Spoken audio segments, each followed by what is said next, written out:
AMD or not AMD? That's the question. But to be very honest, after some research, actually a lot of research, the answer is actually quite simple. Hello my friends and welcome back to my channel. My name is Markus and we have to hurry up with this video because I don't like these static pictures on my OLED TVs at all. But the topic today is Nvidia or AMD for my new GPU, and again, after some research I finally got the answer. And I like to be very honest with you, I had a very hard time to decide which GPU I should get for my money, because when we're talking about money, AMD is just so much better than Nvidia. But there is something what Nvidia offers which I can't resist anymore. And no, I'm not talking about ray tracing, because this is still for me technology which is in the beginning, and even with the 4090 we have a very hard time actually to have proper frame rates in certain games. So RTX is, or ray tracing, in my opinion, is a nice to have feature, but it's not a must have. I'm actually talking about Dlss 3 on the Nvidia cards.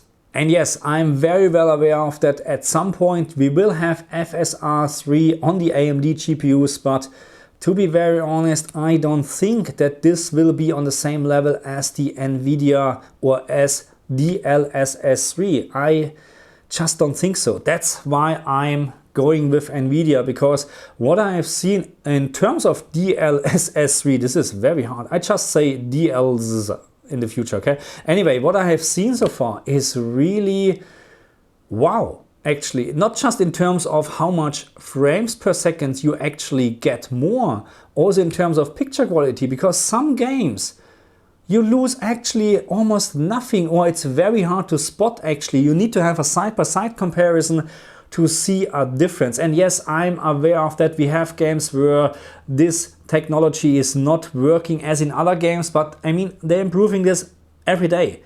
So no worries at all. If you have a game where you have artifacts in the game when you turn on DLSS, then maybe with the next patch it's gone, it's fixed. Okay, so I have actually a very, how should I say, I'm looking forward to use this feature more often, because the frames per second is what you gain. And this is what you can see on this chart right now. And thank you very much, Tom's Hardware, by the way. But what you gain in terms of frames per second without losing a lot of picture quality is just, in my opinion, impressive. The only thing what I'm a little bit concerned about is the power consumption of the 4080 in combination with the rest of my system. If you don't know it, I have a 5800 X3D AM4 platform, lots of RAM, and of course a couple of SSDs and a 750 watt PSU, which should be enough, but it's actually the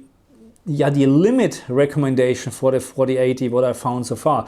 But I don't want to spend more money on a new PSU, to be very honest. I just don't want to. Have you seen the prices for power supplies? Actually, it's not fun. Anyway, I hope this is enough. So maybe you can put in a comment section if you're using a 4080 with a 750 watt be quiet PSU. So I'm not buying actually cheap power supplies. I'm always going for Be Quiet Straight Line. I think that's the name, Straight Power Line or whatever.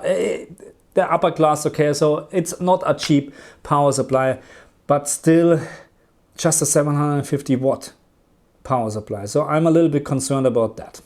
But now let's talk about prices. How much money do I have to spend actually to get a 4080 here in Australia? And yes, we're talking about Australia. I'm here in Australia, okay? And compared to the 7900 XTX, it's a little bit more expensive. So the cheapest AMD 7900 XTX starts at around 1800 Australian dollars. The cheapest 4080, what I found so far, starts at 2200. And now you can see that I don't want to spend any more money on a power supply, because $2,200 for the cheapest one, and I wouldn't buy the cheapest one. I would actually look for a Asus graphic card or whatever, and this is around $2,500. So $2,500 just for a GPU if I'm telling this my wife, she will just kill me. And that's the reason why we have separate bank accounts, because in this case she will never know that I'm going to spend $2,500 just on a GPU, unless she will watch this video, but this never happened before. In terms of the availability, there is no problem at all to get a 4080 by tomorrow. I mean, no wonder, $2,500, that's a little bit too much. When we're looking on AMD on the other hand, there is no 7900 XTX available right now for normal prices, okay? Of course you can go to eBay or Amazon Marketplace and you can pay a ridiculous amount of money for a 7900 XTX, but I don't understand this actually, because people, for the price what some people are asking on eBay for a 7900 XTX, you can get a 4080, and I don't get it. Anyway, I'm looking forward to get my 4080 because right now I'm using a 3070 in my gaming PC and it's just not enough anymore. And I realized this when I played Uncharted on the PC, when I did my HDR analyze video, and I couldn't run this game in 4K and 60 FPS at all. No, there's no chance at all. And the problem is, even in 1440p resolution,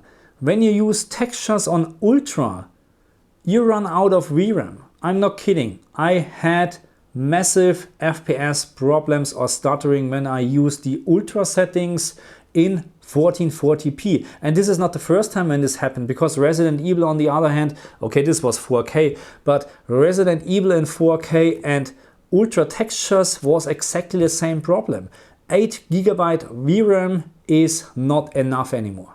Okay, my friends, so that's it for this video, and yeah, I'm going to order my 4080 maybe by next month to have a little bit more. It's still crazy, $2,500 just for a GPU. How much PlayStation 5 I'm getting actually for this 1800?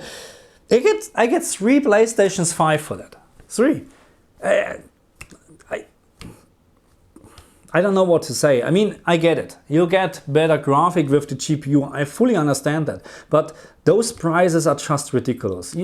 Are you agreeing or not? Or you think that's okay that we have to pay over $2,000 for a 4080 graphic card, which is not even the high end. I mean, the 4090 is over $3,000. I mean, I have seen some models around $3,000, $2,999 for the very cheapest one. But again, I wouldn't buy them because there's a reason why they're actually cheaper, and other models or other cards are having a price range around $3,500. So there's a reason for that.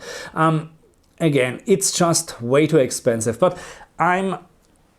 let's say it like this. If I would be just gaming and I wouldn't have a YouTube channel, I wouldn't spend $2,500 on a Nvidia graphic card. I would go with AMD, full stop. Full stop, because the difference in terms of performance is not that big, and ray tracing again for me is just a nice to have thing, but I need it actually for my channel because I like to do some comparisons as well, ray tracing or RTX on, RTX off. And for those kind of comparisons, when you just show pictures or still pictures actually, because that's what most channels are doing, to see actually the difference, because doing gameplay it's very hard to see actually nice reflecting or better shadow details just because of RTX. Okay, you get my point. Okay, so you will need to have still pictures, and for that the 4080 is more than enough. I don't need to have 100 FPS in some games with RTX on, but probably not Cyberpunk. This is anyway, that's for this video. I'm going to order this soon, and yeah, I will let you know, of course, when I get it and when I have it or when I got it. And then I'm looking forward to do a lot of videos with RTX on and DLSS 3. Thank you very much for watching me. I see you guys next time. Bye.